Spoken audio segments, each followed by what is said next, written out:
नमस्कार मित्रों, मैं शेखर एक बार फिर आपके साथ कानपुर से। और आज हम चर्चा करते हैं कि इस धर्मनिरपेक्ष देश जिसको जो हमारा देश है भारतवर्ष, वो धर्मनिरपेक्ष है। तो धर्मनिरपेक्ष होते हुए जो मंदिरों का कस्टोडियन है वो सरकारों के पास कैसे रह सकता है। अगर सरकार मंदिरों का कस्टोडियन अपने पास रखती है तो ठीक है, लेकिन फिर मस्जिदों का भी कस्टोडियन सरकार के पास ही होना चाहिए, गिरजाघरों का भी कस्टोडियन सरकार के पास होना चाहिए, गुरुद्वारों का भी जो प्रबंधन है वो भी सरकार के पास होना चाहिए। तो इस धर्मनिरपेक्ष देश में अगर सनातनी और हिंदू धर्म को मानने वाले लोग अपने न्याय की बात करें तो उनको कुछ बुद्धिजीवी और कुछ राजनीतिक दल अपने निहित स्वार्थों के लिए सांप्रदायिक बोल देते हैं।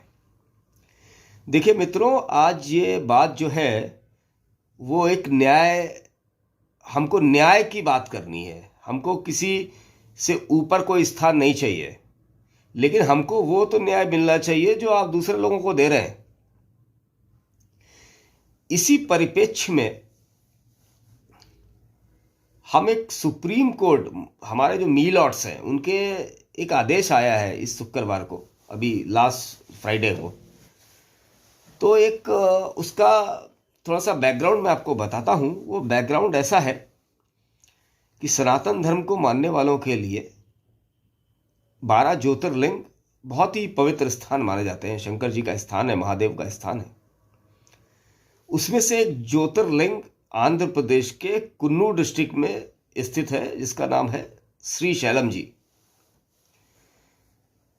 तो 2019 में आंध्र प्रदेश की राज्य सरकार ने एक विधेयक पारित किया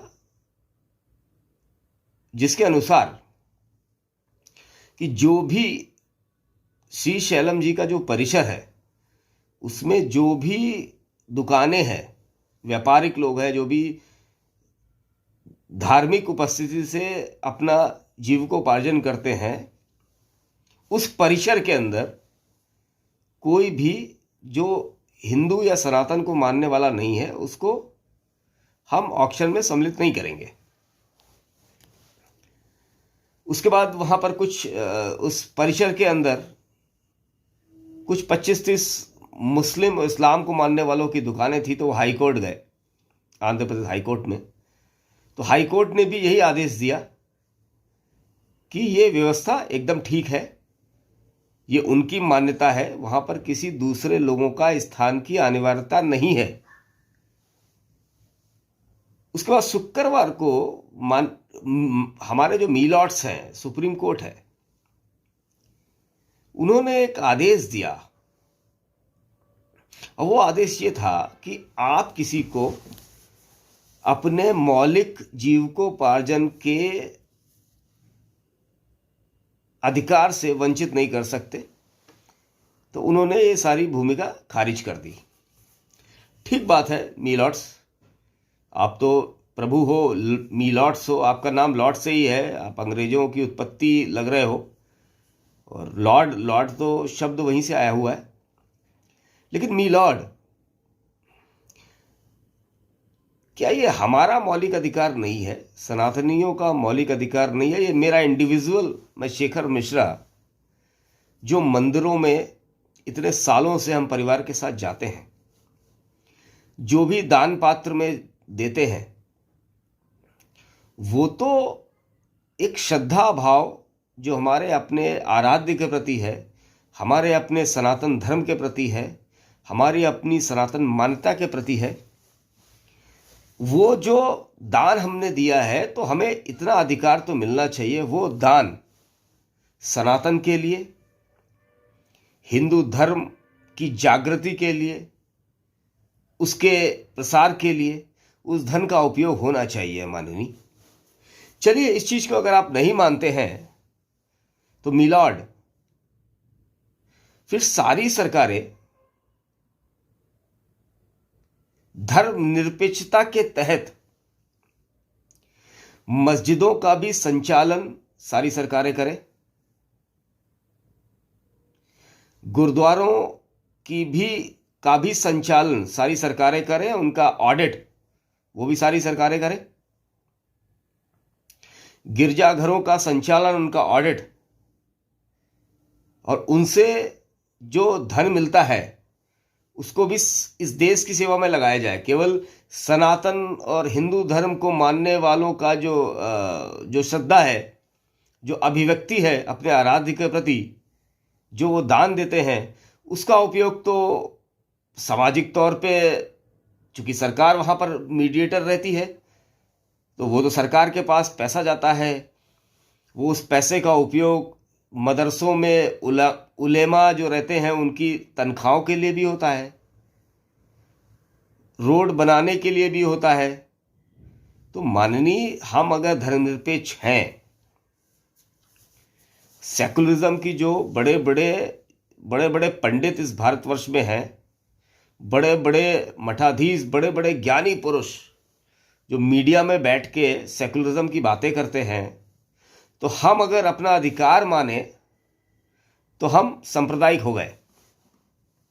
हम न्याय संगत बात करें तो हम सांप्रदायिक हो गए।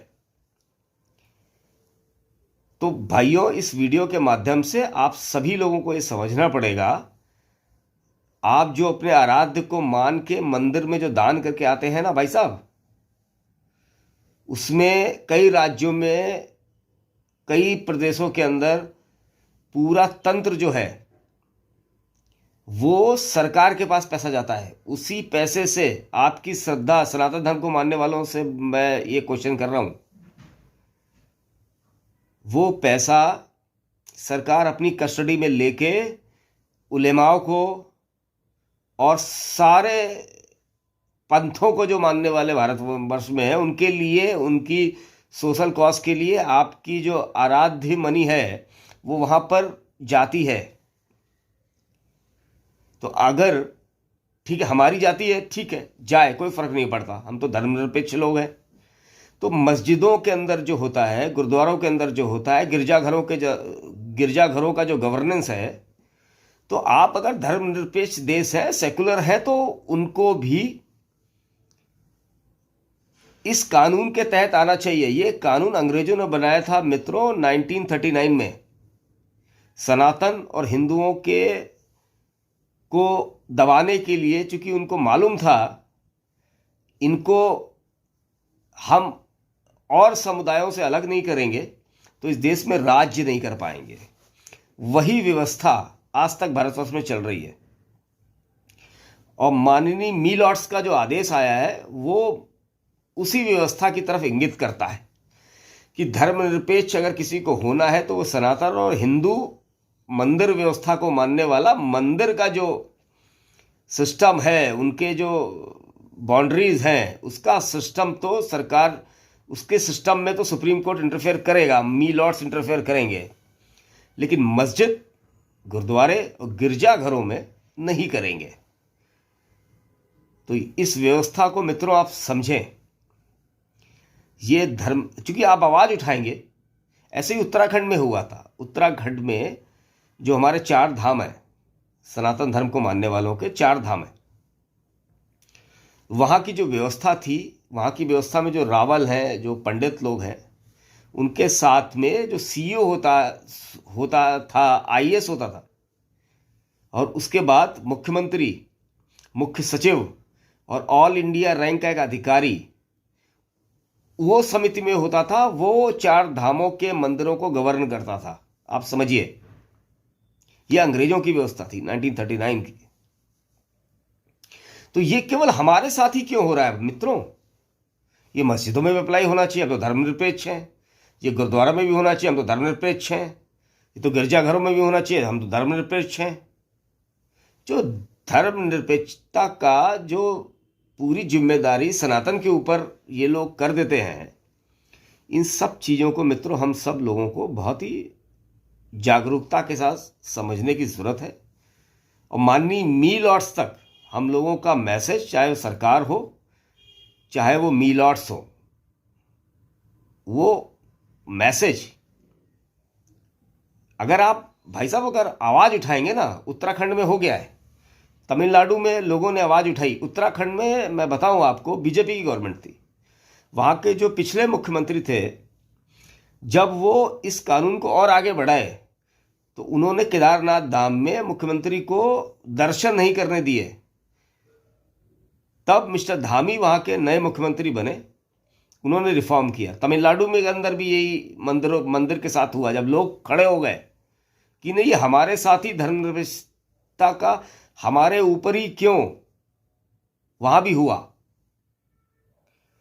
तो जो आंध्र प्रदेश में श्रीशैलम में जो हो रहा है, माननीय मी लॉर्ड्स, जब हम आवाज उठाएंगे, भाई हम हमारे साथ ही क्यों, हमारे ऊपर ही क्यों धर्मनिरपेक्षता का पूरा चूरण हम ही क्यों चाटे, दूसरे क्यों नहीं चाटे? क्योंकि हम बोलते नहीं हैं, हम सनातनी हैं, हम चीजों को ऑब्जर्व कर लेते हैं। लेकिन इस सहनशीलता को कई वर्ग, कई स्टैब्लिशमेंट हमारी कमजोरी समझते हैं मित्रों। तो कम से कम कुछ नहीं करे, आवाज उठाएं, ये भी बदलेगा। मैं आपसे बोल रहा हूं, अगर ये आवाज आप खुद नहीं उठा सकते तो मैं इस वीडियो के माध्यम से उठा रहा हूं। तो इस वीडियो को जितना ज़्यादा शेयर कर सकते हो उतना ज़्यादा शेयर करें। आप लोगों का बहुत बहुत धन्यवाद। भारत माता की जय। जय हिंद।